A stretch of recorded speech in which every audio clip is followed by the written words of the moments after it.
25শে বৈশাখ, সাহিত্যেরই কোনায় কোনায় তোমার বিচরণ। তোমার জন্মদিনে হে কবি, করি তোমায় স্মরণ। ছড়িয়ে আছে শেষ চেতনা, প্রান্তে আছে ক্ষুধায় ক্ষুধায়।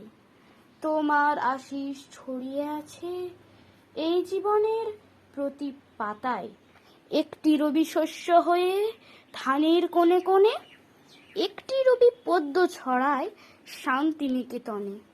যখন আমি দুঃখ কষ্টে করি অশ্রুপাত, তখন আমার দুঃখ মোচন করেন রবীন্দ্রনাথ।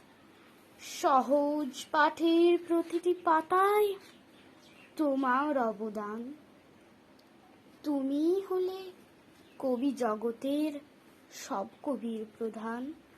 তোমার জন্মদিনে কবি নিই তোমারই নাম। 25শে বৈশাখে তোমায় জানাই প্রণাম। কলমে এবং কণ্ঠে দীপ্ত কোলা।